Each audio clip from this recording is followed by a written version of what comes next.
الحمد لله ثم الحمد لله إن الحمد لله نحمده ونستعينه ونستغفره ونعوذ بالله من شرور أنفسنا ومن سيئات أعمالنا من يهده الله فلا مضل له ومن يضلل فلا هادي له نشهد أن لا إله إلا الله وحده لا شريك له ونشهد أن سيدنا وسندنا ومولانا محمدا عبده وحبيبه ورسوله أما بعد فيا عباد الله اتقوا الله واطيعوا إن الله مع الذين اتقوا والذين هم محسنون قال الله تعالى في كتابه الكريم بسم الله الرحمن الرحيم قل إن الصلاة ونسكي ومحياي ومماتي لله رب العالمين لا شريك له وبذلك أمرت وأنا أول المسلمين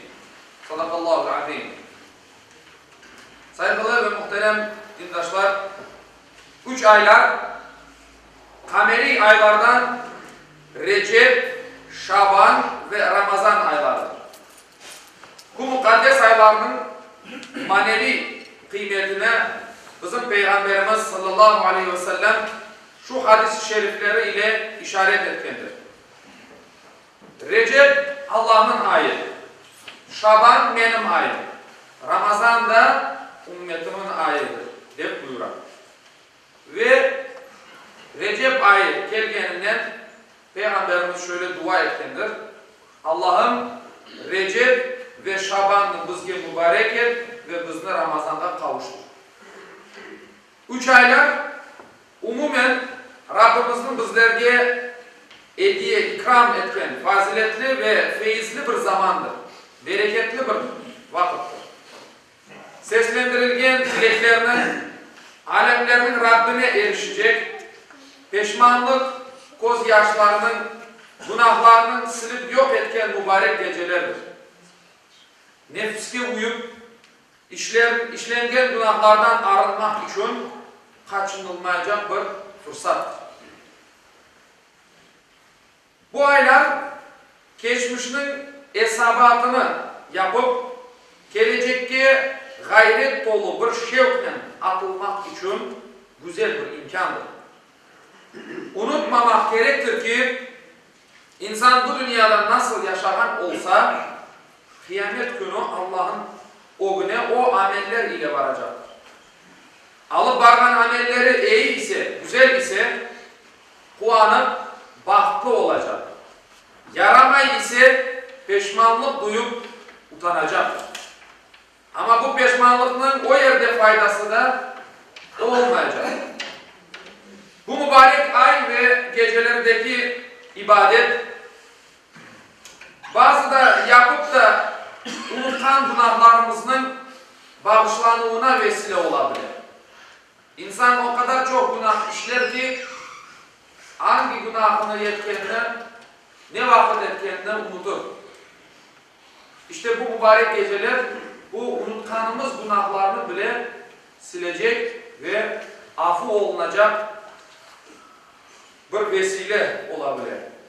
Böylece kalbimizdeki kara lekeler o günahlardan sebep yüreğimiz lekelenir ya, işte o lekeler silinir, imanımız kavileşir.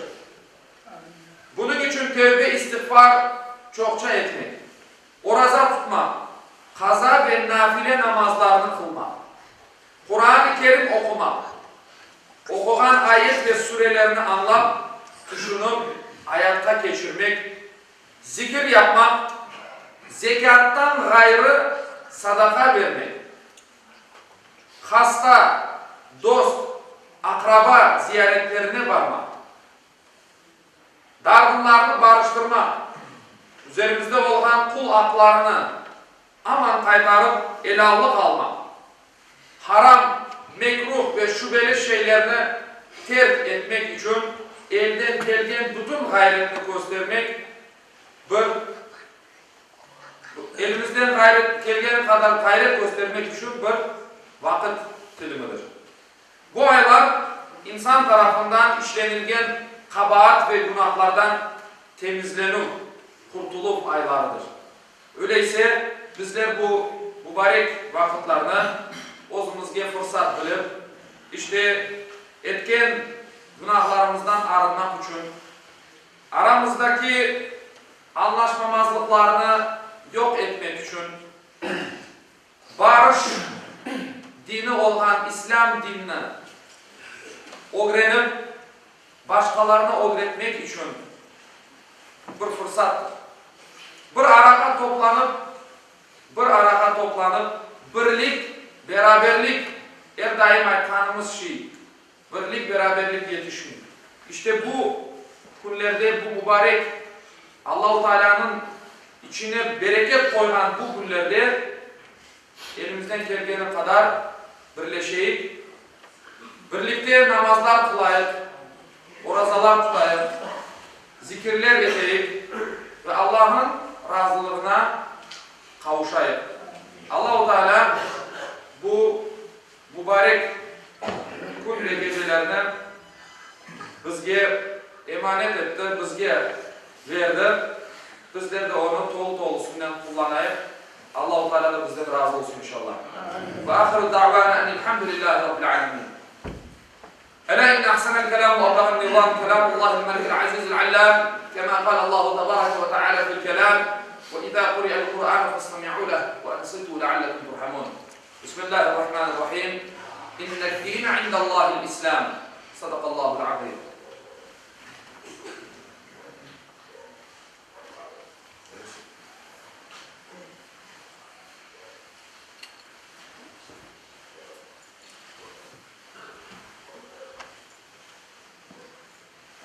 Elhamdülillahi hamdel kâmilina, salatu vesselamu ala Resulina Muhammedin ve ala alihi ve sahbihi ecma'in. Ta'zimen li nebiyyi ve tekrimen li fekâmeti şâni şâfi safi. فقال عز وجل من قائل مخبرا وآمرا إن الله وملائكته يصلون على النبي يا أيها الذين آمنوا صلوا عليه وسلموا تسليما اللهم صل على محمد وعلى آل محمد كما صليت على إبراهيم وعلى آل إبراهيم إنك حميد مجيد اللهم بارك على محمد وعلى آل محمد كما باركت على إبراهيم وعلى آل إبراهيم إنك حميد مجيد اللهم وارض عن الأربعة الخلفاء سيدنا أبي بكر وعمر وعثمان وعلي ذوي الصدق والوفاء وعن الأنصار والمهاجرين والتابعين إلى يوم الجزاء وعن كافة المؤمنين والمؤمنات والمسلمين والمسلمات الأحياء منهم والأموات بفضلك ورحمتك إنك سميع قريب مجيب الدعوات. عباد الله إن الله يأمر بالعدل والإحسان وإيتاء ذي القربى وينهى عن الفحشاء والمنكر والبغي يعظكم لعلكم تذكرون ولذكر الله أكبر والله يعلم ما تسمعون. Okumanım ayette Yüce Allah şöyle buyurar. Şüphesiz Allah adaletini, yaxşılık yapmakını ve soy sopka yardım etmekini emir eder. Edepsizlik, fenalık, isyan edip zulüm işlemekini de yasaklar. Düşünüp uymamız için sizlerge nasihat verir. Cümamız hayırlı ve mübarek olsun.